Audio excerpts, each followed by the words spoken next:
저는 지난 목요일 서초동 법원에 가서 재판을 받았는데 워낙 고발 건수가 5가지나 돼서 좀 복잡했었습니다. 그래서 다 하나로 합쳐서 목요일 날 판결이 나기를 징역 1년에 집행유예 2년 그렇게 마지막 마무리가 돼서 좀 몸이 가뿐합니다.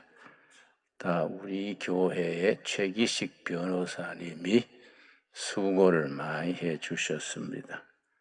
여러분, 많은 성도님들이 기도해 주시고 어떤 성도님들은 금식까지 하시면서 기도해 주셔서 대단히 감사합니다.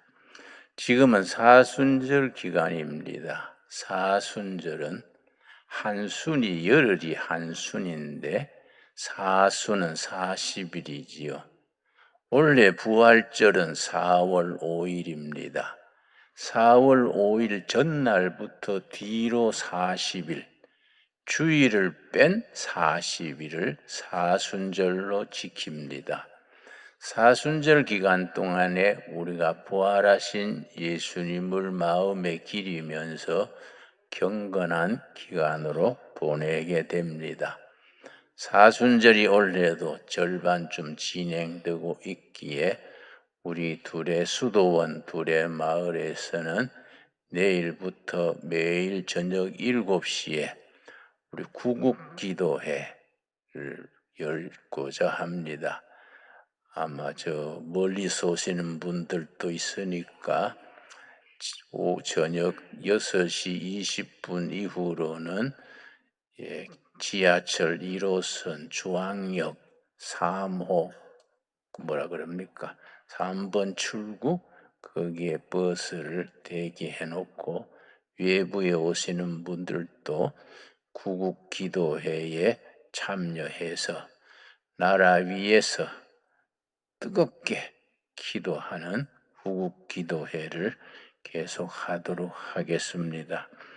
오늘의 주제는 우리가 왕 대신 그리스도 예수님을 마음에 부활하신 예수님을 마음에 새기면서 베드로전서 2장 4절에 나오는 왕 같은 제사장, 베드로전서 2장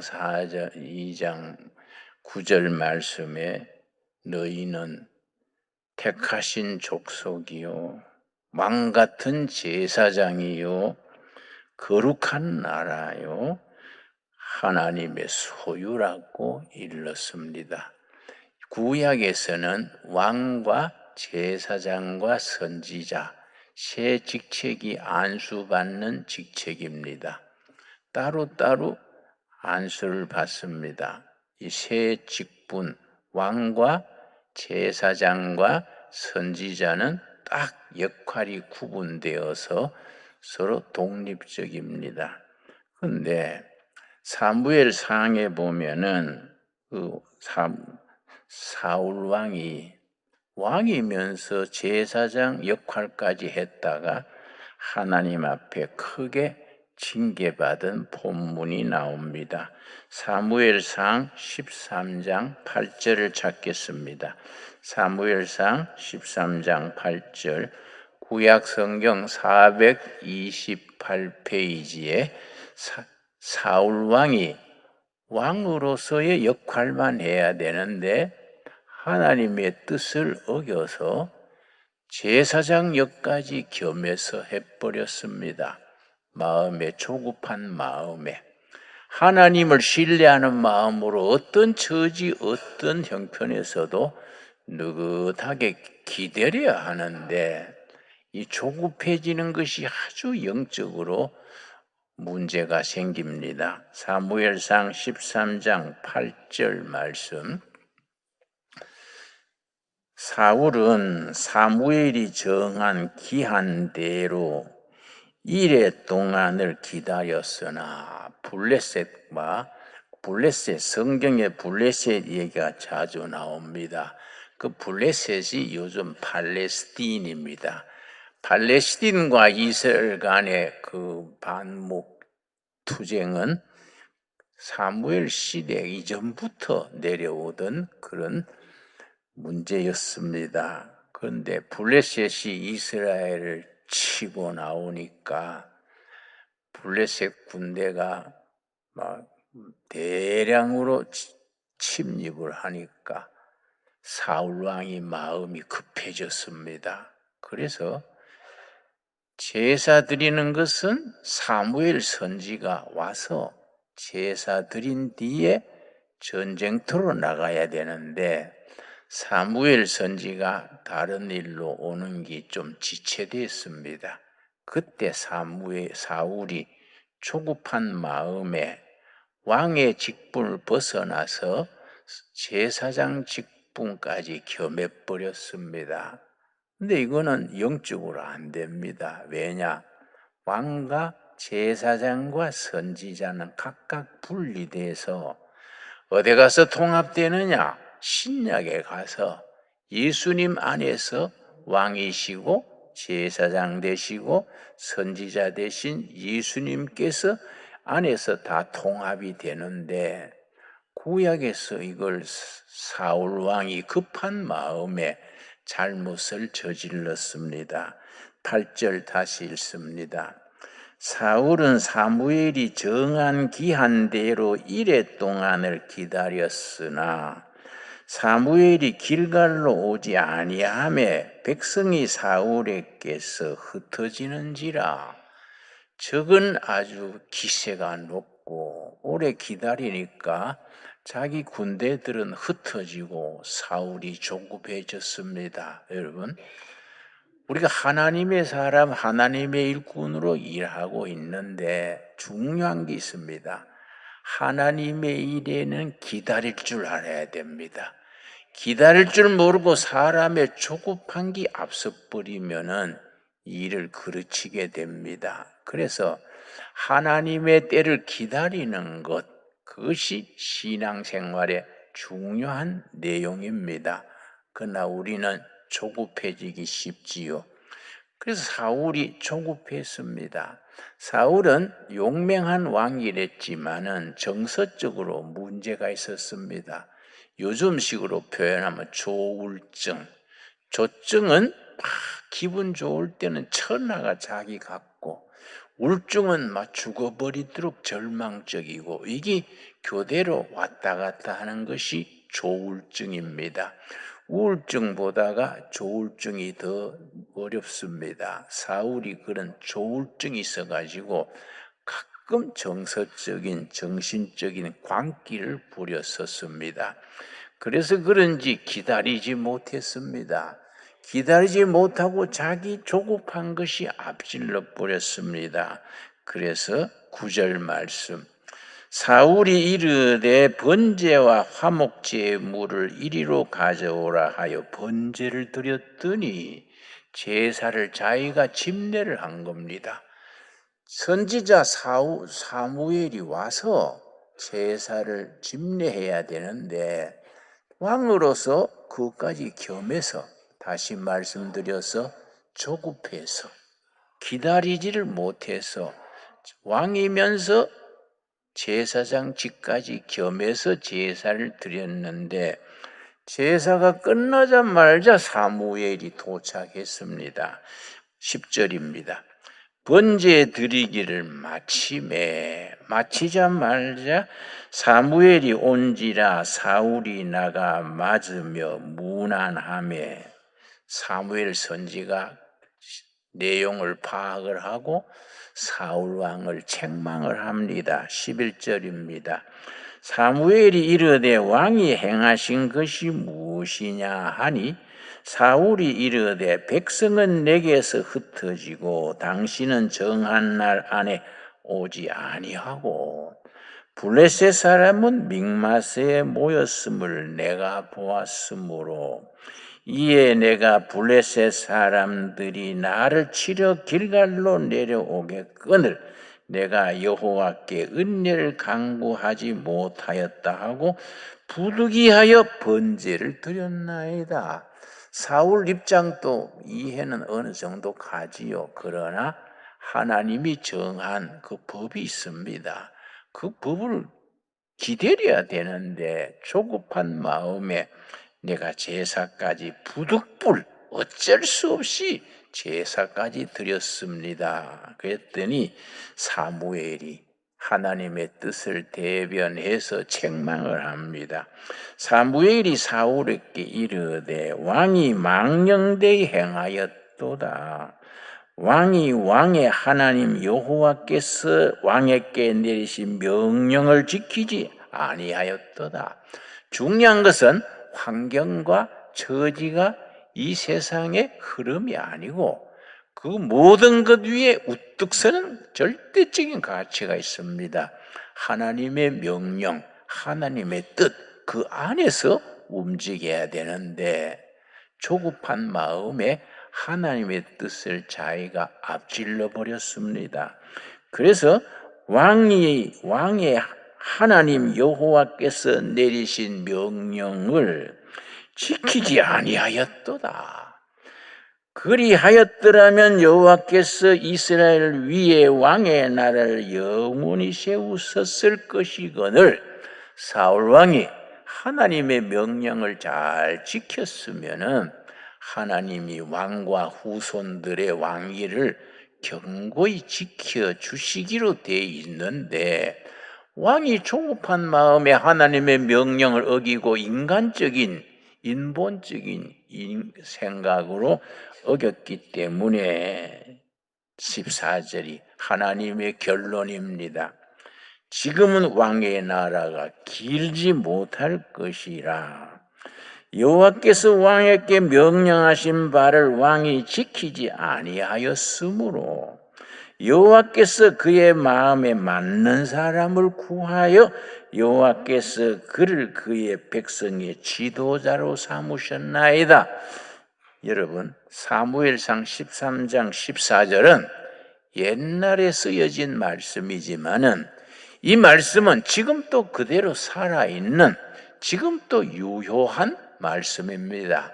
지금도 이 시대, 이 나라, 이 백성들의 이 나라 저 나라 할 것 없이 지도자가 되는 데는 첫째 지켜야 될 것이 하나님의 뜻, 하나님의 명령을 제1차로 지키고 그 안에서 자기가 행동을 해야 하는데 사울이 그걸 지키지 못한 것에 대해서 사무엘 선지가 지금 책망하는 겁니다. 14절이 중요하니까 나를 따라서 한번 같이 읽겠습니다. 지금은 왕의 나라가 길지 못할 것이라 여호와께서 왕에게 명령하신 것을 왕이 지키지 아니하였으므로 여호와께서 그의 마음에 맞는 사람을 구하여 여호와께서 그를 그의 백성의 지도자로 삼으셨느니라. 하나님께서 정하시는 지도자의 기준이 있습니다. 그 기준의 첫 번째가 하나님의 뜻, 하나님의 명령을 모든 선택의 최우선 프라이오리티 넘버1으로 지키는 것, 거기서부터 시작됩니다. 요즘 새로 뜨는 학문 중에 대통령학이 있습니다. 대통령학은 굳이 한 나라의 대통령뿐 아니라 최고 지도자, CEO들에 대한 연구해서 하는 학문을 대통령학이라고 그럽니다. 동양에서는 옛날부터 제왕학이라 그래서 왕이 백성을 통치하는 데 있어서 기준이 되는 기준을 제왕학이라 그럽니다. 당나라 태종의 정관정료라는 제왕학의 교과서적인 책이 있습니다. 지금 또 지도자들이 애독하는 제왕학의 기초지요. 우리나라 고려의 왕건이 훈요 10조라 그래서 앞으로 임금 왕 될 사람들은 이것을 반드시 지켜라. 그게 왕건의 훈요 10조라는 제왕학의 하나의 예가 되겠습니다. 미국의 대통령학의 권위자가 대통령이 지켜야 될 덕목 5가지를 확실하게 적어서 글로 발표를 해서 아주 국제적으로 아주 중요한 기준이 되고 있습니다. 대통령이 되는 과정과 대통령직을 수행하는 데 있어서 반드시 지켜야 될, 그래야 좋은 대통령, 좋은 지도자, 좋은 세상을 만들 수 있는 기준, 덕목 5가지입니다. 첫째를 뭘 짚었냐 하면은 백성들에게, 국민들에게 비전을 제시할 수 있는 능력. 아무리 재간이 있고 권모술수를 잘하고 뭐 전략을 잘해도 이 기준이 잘못되면은 백성들에게 미래의 목표를 제시하는 것을 비전을 제시한다 그럽니다. 여러분, 사도행전 2장 17절 18절에 보면은 성령이 임하면은 너희들이 권능을 받아서 너희 자녀들은 예언할 것이요 젊은이들은 비전을 보고 늙은이들이 꿈을 꾸리라 그랬습니다. 우리 청년들이 성령을 받으면은 말씀에 감동을 받고 성령의 임재하심을 체험하게 되면은 그 시대의 백성들이 나아갈 미래의 목표를 보게 되는, 비전을 보게 된다. 사도행전 2장의 말씀입니다.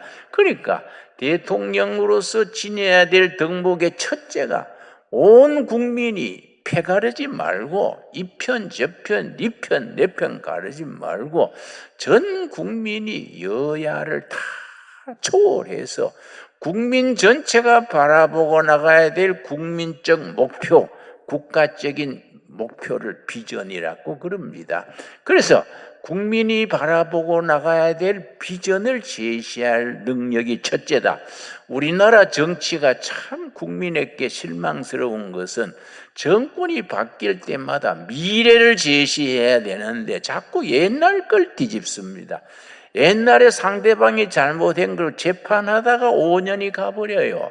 여러분, 그게 우리나라가 국민들이 똑똑하고 준비가 되어 있는데 자꾸 자동차 헛바퀴 돌듯이 정체되고 있는 이유 중에 하나입니다. 자꾸 과거 지향적인 거기에 매여가지고 미래에 대한 비전을 제시하지 못하고 있는 것이 이 나라의 참 안타깝고 슬픈 현실입니다.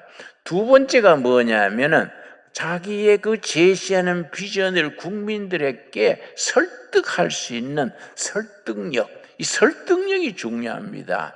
내가 전에 어떤 대통령, 참 좋은 대통령, 친한 대통령 만나서 내가 안타깝습니다. 참 정직하시고 유능하시고 훌륭한 대통령인데 국민들에게 그 좋은 정책을 설득을 하셔야지 설득을 안 하시고 왜 그렇게 오해를 받습니까? 내가 답답해서 물었더니 내가 잘하면은 알아줄 때가 오겠지요. 그래서 내가 숨이 탁 막혀서 아니 그거는 시골 면장이 하는 소리지 어떻게 한 난세를 이끌어가는 최고 지도자 대통령이 알아줄 때가 있겠지요. 알아줄 때 기다리다가 5년이 휙 가버리니까 그렇게 이게 안타까운 일이지요. 국민에 대한 설득력이 있어야 됩니다.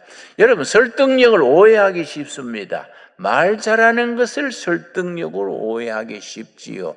내가 전에 살던 데서 아파트 엘리베이터를 탔는데 중학생 2명이 서로 말다툼을 하더라고요. 엘리베이터 안에서. 그러다가 한편이 말이 딸리니까 니는 목사하면 잘하겠네. 그래서 내가 쇼크를 받았습니다. 걔들은 내가 목사인 줄 모르고 가는 거지요. 목사는 말 잘하는 것이 목사다. 그게 아니지요. 삶 자체가 설득력이 있어야 됩니다. 평생 살아온 삶이 설득력을 가지는 뒷받침이 돼야 되는데 뭐 요령 피우고 겉모술수 쓰고 밑에서 빼서 위에 받고 까꾸로 하다가 설득한다고 될 일이 아니지요. 그런데 이제 우리는 민주주의 상권 분립인데 요즘은 오권 분립이라 그럽니다. 행정, 입법, 사법 거기에다가 언론 합쳐서, 그리고 NGO 시민운동 합쳐서 오권 분립이라 그럽니다. 중요한 건 언론이죠. 언론과 NGO지요, 시민단체지요. 여러분, 언론이 병들면은 그 나라의 그 정신이 병듭니다. 우리나라의 큰 문제점들이지요. 그래서 우리 크리스찬들이 교회가 중요한 겁니다. 교회는 바른 정신, 바른 비전, 바른 설득을 할 수 있는, 진리에서 서 있는 교회가 될 수 있어야 됩니다. 나는 목회가 56년째인데 내가 후배 목사들 모이면 그럽니다. 목사를 설교를 잘해야 되지만은 설교보다가 더 중요한 거 있다. 설교는 영 시원찮으면 성경 같이 읽으면 돼. 고린도전서 13장 같이 읽고 아멘 하면 사랑에 대한 최고의 설교입니다. 그래 요즘은요, 나도 그 GBT 뭐 있지요. 그걸 자주 들다 보는데, 사랑에 대해서 설교해 주십시오. 내가 GBT, 챗 GBT 했더니 쫙 나오는데, 아이고, 내보다 더 잘하네. 내가 좀 놀래버렸어요. 그래갖고 내 신기해서, 김진용 목사에 대해서 알고 싶습니다. 그랬더니 내 컴퓨터에 챗 GBT에서 김진용 목사에서 쫙 나오는데, 내보다 더 잘 알아요. 그래서, 말 가지고 그런 생각으로 생각하면은 이게 설득력이 아니지요. 삶 자체가 설득력을 가져야 됩니다. 교회는 항상 진실해야 돼요. 정직해야 돼요. 진실과 정직 위에 삶으로서 국민들을 설득하는 겁니다. 그리고 세 번째 뭘 지적했느냐 하면은, 여러분, 열정입니다. 열정, 패션. 한 난세의 나라를 이끄는 지도자, 대통령, 대기업의 총수, 교회 목회자 다 같은 CEO들이지요. 그런데 중요한 건 뭐이냐? 자기 맡은 미션, 책임에 대한 열정입니다. 나는 목숨을 걸고 이 일을 감당한다. 나는 감옥 가도 좋고, 문책 당해도 좋고, 오해받아도 좋다.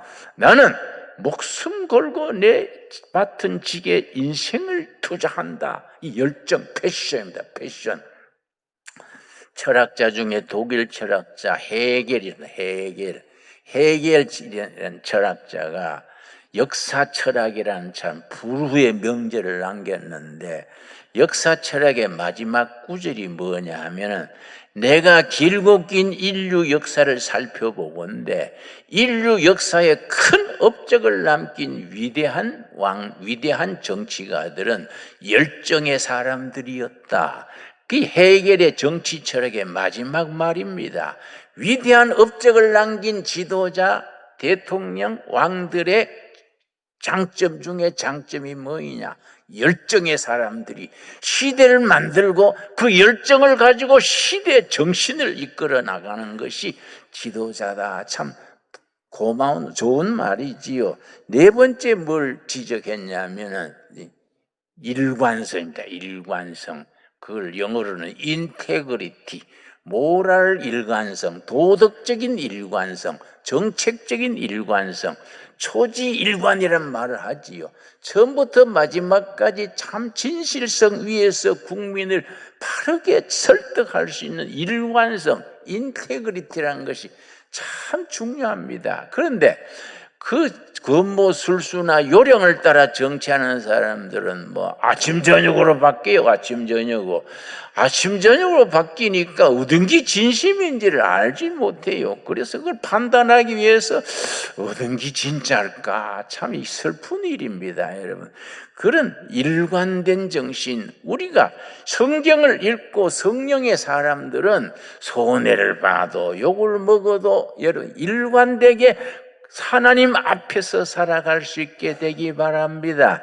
여러분, 옛날에 덴마크의 키엘케골이라는 철학자가 150년 전에 덴마크가 아주 어려울 때 국민들의 정신을 깨운 철학자, 또 지도자가 그룬드비히 목사와 키엘케골이 같은 대학, 코펜헤겐 대학에 한 해 걸려 수석 졸업한 분들인데 그룬드비는 목사가 되어서 국민의 혼을 깨우치고 키엘케고르는 철학자가 되어서 국민의 정신을 바로 세우는 데 헌신했습니다.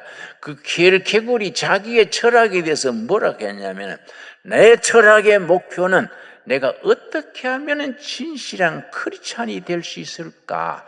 하나님 앞에서 내가 어떻게 해서 진실한 인간, 진실한 크리스찬이 하나님 앞에서 진실한 크리스찬이 될 수 있을까? 유명한 키엘케고르의 말입니다. 키엘케고르 같이 어려운 말할 것도 없어요. 우리가 있는 모습 그대로 하나님이 우리를 다 알지 않습니까? 진실하고 정직한 삶을 살기 위해서 우리가 일관된 삶을 살아가는 우리 신강두레교회 성도들이 되기를 바랍니다. 여러분, 신강두레교회가 소문나야 돼요. 건물 좋은 걸로 소문난다고 되겠습니까? 여러분, 숫자 많다고 되겠습니까? 교인이 몇만 명 돼도 100명보다 적은 교회가 있어요. 교인이 100명, 200명이라도 2만 명, 3만 명보다 더 중요한 더 큰 교회가 있습니다. 여러분 아멘 하시지요? 그 시대를 이끌어갈 수 있는 혼이 있어야 돼.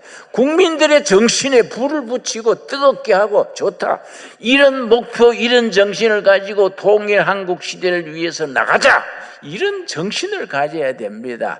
그런 일관성을 우리가 신강두레 교회 교인들은 그런 열정과 그런 진실성을 국민들 앞에 내보일 수 있는 교회가 될 수 있게 되기 바랍니다. 끝으로 뭘 지적했냐면은 여러분 미국의 대통령학의 최고 권위자가 말하는 최고 지도자 CEO 대통령이 지녀야 될 덕목 5가지를 지금 얘기하고 있습니다. 첫 번째 뭐라 그랬습니까? 여러분 국민들에게 제시할 수 있는 비전을 제시할 수 있어야 된다. 국민 전체가 여야 상하를 넘어서서 국민 전체가 바로 저거다 바라보고 나갈 수 있는 비전을 제시할 수 있는 능력, 정말 그런 지도자가 아쉬운 때입니다. 두 번째 뭐라 그랬습니까? 그 비전을 자기만 알고 있지 말고 국민들에게 설득을 해야 설득력입니다. 세 번째 뭐라 그랬습니까? 패션, 열정입니다. 열정. 나는 내가 맡은 일에 내 목숨을 건다. 내 청춘과 내 인생을 건다. 얼마나 그게 멋이 있습니까? 얼마나 그게 크리스찬답습니까? 네 번째 뭐라 그랬습니까? 여러분 일관성. 다섯 번째 뭘 그랬냐면은 여러분 다니엘서 6장 4절을 보겠습니다. 다니엘이라는 사람이 그런 5가지 목표에 딱 맞는 지도자였습니다. 그래서 10대의 노예로 팔려갔다가 새 정권의 재상을 맡았던 위대한 인물이 다니엘입니다. 여러분 다니엘이 6장 4절 그러니까 대통령에게 말하는 5가지 덕목을 갖춘 사람이 다니엘이라 할 수 있겠지요. 6장 4절 말씀 3절 6장 3절입니다. 다니엘은 마음이 민첩하여 여러분 민첩이란 말에 줄을 칩시다. 다니엘은 마음이 민첩하여 총리들과 교관들 위에 뛰어남으로 왕이 그를 세워 전국을 다스리게 하고자 한지라. 다니엘이 민첩했다 그랬습니다. 민첩이란 말의 그 의미는 합성어입니다. 두 단어가 합쳐진 것이 민첩입니다. 어떤 단어가 합쳐졌느냐? 정확한 판단력에 과감한 실천력입니다. 여러분 정확한 판단이 바로 서야 되고 실천력이 뒷받침돼야 되는데 내가 목회를 55년을 해 6년째 들어가는데 목회를 하는 동안에 교회에서 제일 골치 아픈 사람이 어떤 사람인지 아십니까?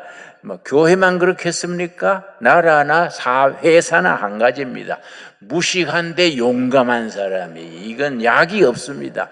교회 일이도 무식한데 용감하게 설치면요 신약 구약도 안 되고 농약이나 쥐약이나 돼야 먹식 효과가 있지.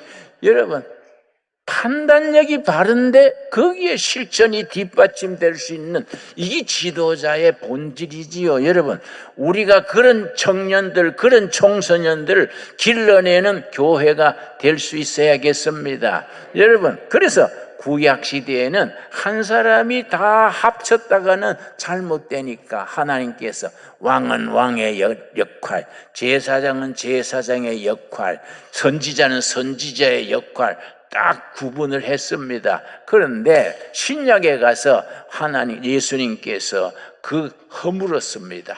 왕 같은 제사장이 되도록 예수님 자신이 십자가에 피 흘려 죽으심으로써 우리가 제사장이 되고 왕 같은 사람이 되고 정말 하나님의 일에 제사장, 왕, 선지자의 역할을 예수님을 따라서 같이 이루어가게 하셨습니다. 마태복음 27장입니다.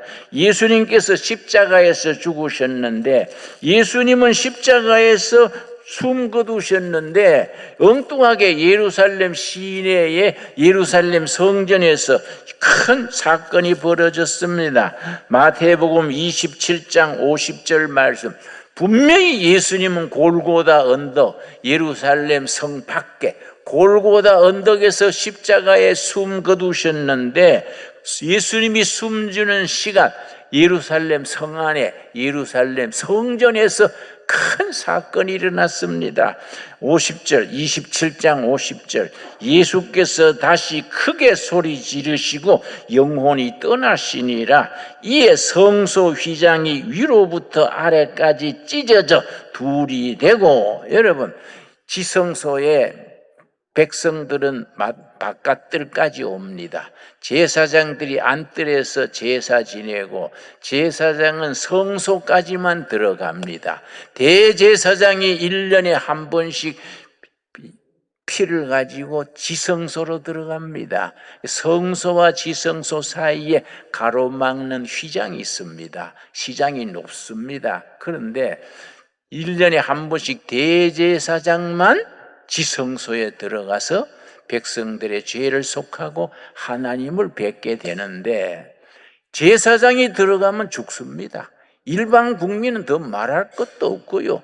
대제사장만 들어갈 수 있는 지성소를 예수님이 십자가에 죽으실 때에 성소와 지성소 막는 휘장이 위에서 아래로 쫙 찢어졌습니다. 그 왜 찢어졌습니까? 그 성소 휘장이 뭘 의미합니까? 성경에 분명히 말해줍니다. 히브리서 10장 19절 보겠습니다. 히브리서 10장 19절 말씀 우리 천천히 찾겠습니다. 참 이런 말씀은 우리 성경의 엑기스 진술을 일러주는 귀한 말씀이지요. 히브리서 10장 19절 말씀. 그러므로 여러분, 그러므로 앞에 복음의 본질 팩트가 나옵니다. 예수님이 우리의 십자가에 죽으시고 우리를 구원하셨으므로 그러므로 우리는 이렇게 살자.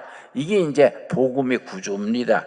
그러므로 형제들아, 예수가 우리의 피를 힘입어 우리가 예수의 피를 힘입어 성소에 들어갈 담력, 용기를 얻었나니, 백성들은 성소에 못 들어갔는데 예수님이 용감하게 들어갈 길을 여셨다. 20절, 그 길은 우리를 위하여 휘장 가운데로 열어놓으신 새로운 살 길이요, 휘장은 곧 그의 육체니라. 여러분, 성서 휘장이 예수님이 피 흘려 죽으실 때 찢어졌는데 그 휘장이 누구라 그랬습니까? 그 휘장 자체가 예수 그리스도다. 그래서 예수님이 골고다 언덕에서 십자가에 피 흘려 죽으실 때에 성소 휘장이 찢어진 것은 대제사장만 들어가던 지성소를 누구든지 예수님을 제사장으로 모시고 제사장이 되어서 예수님의 피공로로 우리가 모두 지성소로 들어가는 길이 열렸다. 여러분 아멘 하십니까?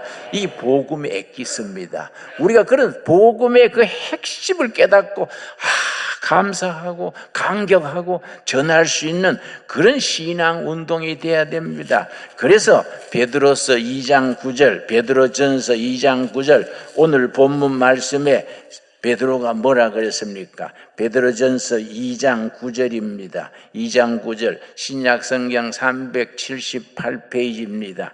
그러나 너희는 택하신 족속이요 왕같은 제사장들이요. 여러분, 우리가 다 예수님 따라서 제사장 된 걸 믿습니까?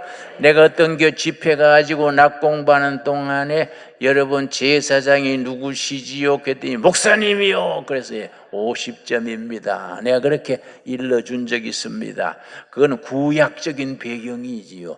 우리가 예수님이 십자가에 죽을 때 성소 휘장이 쫙 찢어지면서 예수 믿는 우리는 다 제사장이 된 거이고, 제사장 중에도 왕같은 제사장. 그래서 교인들 한 사람 한 사람은 존귀합니다.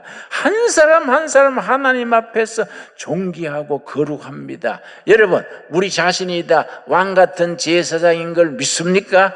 아멘 하십니까? 그러니까 어깨 힘주고 삽시다. 기주고 살지 말고 힘줍시다.